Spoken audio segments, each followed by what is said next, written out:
गुंडागर्दी नहीं चलेगी,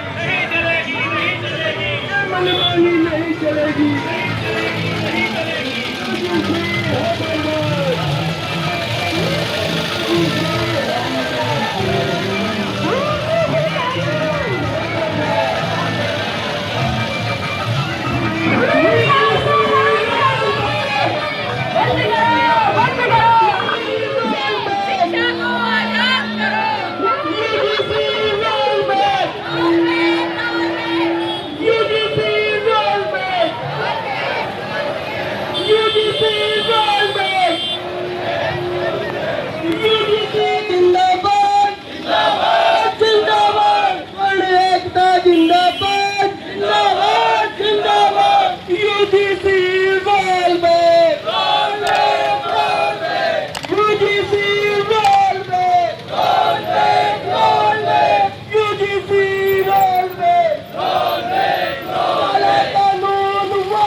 भारत माता की आवाज दूर तक जानी चाहिए। आवाज दो हमें कहे, आवाज दो हमें कहे। तालियों के साथ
काला कानून वापस लो, वापस लो, वापस लो। मोदी तेरी तानाशाही नहीं चलेगी, नहीं चलेगी। मोदी तेरी तानाशाही। UGC roll back, UGC roll back, UGC roll back, roll back, roll back, UGC roll back, roll back, roll back. सभी लोग एक बार ज्ञापन पढ़ के संजय भैया सुना रहे, सभी लोग ज्ञापन सुन ले एक बार। निर्देशित किया जा रहा है। इसका विषय है यूजीसी के उच्च शिक्षण संस्थाओं में समानता के जातिगत और पक्षपात नियमों को वापस लेने बाबत बूंदी शहर के समस्त स्वर्ण समाज की ओर से ज्ञापन माननीय प्रधानमंत्री जी का ध्यान यूजीसी काले कानून की ओर आकर्षित करने और विरोध दर्ज कराने हेतु पेश है। यह कि यूजीसी द्वारा हाल में इक्विटी एक्ट 2026 रेगुलेशन लागू किया गया है, जो 2012 के पुराने रेगुलेशन की जगह लेता है। इस रेगुलेशन में दावा किया जा रहा है कि ये उच्च शिक्षा में समानता लाएगा, जो दावा किया जा रहा है, और धर्म, जाति, लिंग, जन्म स्थान, दिव्यांगता आदि के आधार पर होने वाले भेदभाव को रोकेगा। हर संस्थान में एक इक्वल अपॉर्चुनिटी सेंटर बनाया जाएगा, जो भेदभाव की शिकायतों को संभालेगा और कमजोर वर्ग को सपोर्ट करेगा। ये दावा इस एक्ट में किया जा रहा है। ये कि इसके विपरीत यूजीसी के नियम निर्माताओं सरकार द्वारा एक क्षण भी नहीं सोचा गया कि क्या इस नियम का दुरुपयोग नहीं किया जा सकता है। यदि इस पर तनिक भी विचार किया होता अथवा गहनता से अध्ययन किया गया होता तो केवल एक वर्ग विशेष को ये नियम समर्पित भेदभाव एवं राहत देने वाला नहीं होता।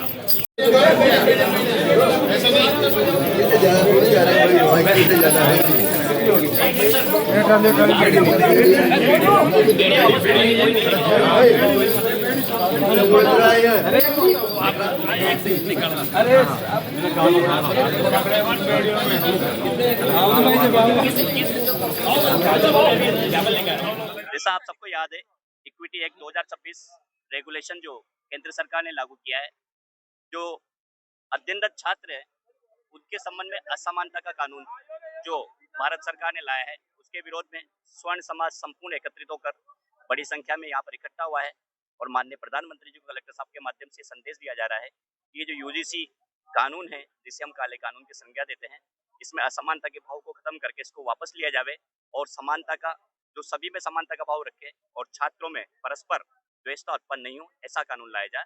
इसके लिए हम सब ज्ञापन के लिए यहाँ पर इकट्ठे हुए हैं। धन्यवाद। भारत माता की ये जो प्रदर्शन आप देख रहे हैं पूरे स्वर्ण समाज की तरफ से यूजीसी जो कानून में परिवर्तन किए गए हैं, उन परिवर्तनों के विरोध में ये प्रदर्शन है संपूर्ण स्वर्ण समाज का। और ये सर्वविदित है कि प्रदर्शन पूरे भारत में हो रहा है और लगातार ये प्रदर्शन चलते रहेंगे जब तक कि इस कानून में परिवर्तन नहीं किया जाए। हमारी ये मांग है पूरे संपूर्ण स्वर्ण समाज की कि इस तरह से जाति भेद में समाज को नहीं बांटा जाए, विद्यार्थियों को नहीं बांटा जाए। ये शिक्षा के मंदिर हैं, इन शिक्षा के मंदिरों में ये गंदा खेल नहीं खेला जाए ताकि सब हमारे भाई, हमारे जो नई युवा पीढ़ी आ रही है, ये युवा पीढ़ी समरसता के साथ, सामंजस्य के साथ आगे बढ़े ताकि देश का अच्छा निर्माण हो, न कि जातीय भेदभाव में हम बट जाए और बटने के बाद अगर फिर ये समाज पतन की ओर जाते हैं या दूसरे समाज पतन की ओर जाते हैं, राष्ट्र हमारा जो है वो किस स्थिति में आगे खड़ा हो जाएगा, ये विचारणीय विषय है। इस पर प्रधानमंत्री जी को, हमारे न्यायपालिका को, हमारे मंत्रियों को, नेताओं को विचार करना चाहिए। हमारा करबद्ध सरकारों से निवेदन है कि कृपया इस तरह की गलत कानूनी प्रक्रिया को लागू न करें और इसको तुरंत प्रभाव से निरस्त किया जाए ताकि समाज में आक्रोश कम हो। यही मेरा आपसे। मेरा नाम हिम्मत सिंह गौड़, मैं क्षत्रिय समाज का अध्यक्ष हूँ, युवा क्षत्रिय समाज का। धन्यवाद। सभी 36 कौम जातियों को साथ लेके चला है, कभी भी भेदभाव नहीं किया है। ये भेदभाव सरकारों की चाल है। सरकारें जिस विशेषता वर्ग में सरकारों ने सिस्टम बना रखा है, जहाँ एमएलए, एमपी, मुख्यमंत्री, यहाँ तक कि प्रधानमंत्री, यहाँ तक कि राष्ट्रपति तक सभी अगर आपने बिठा रखे हैं तो इन जातियों का विकास क्यों नहीं हो रहा है? इनका दोषी ये खुद है। ये खुद जो इनके बड़े बड़े लोग जो बैठे हुए हैं बड़ी बड़ी पोस्टों पे, वो उनका विकास नहीं होने देना चाह रहे।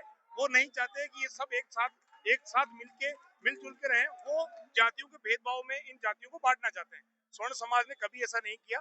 हम सबको साथ लेके चलते हैं और ये बच्चों में जो द्वेषता फैलाई जा रही है, गंदगी फैलाई जा रही है, इसे कृपया करके बंद करें। हमारा ये निवेदन है केंद्र सरकार से।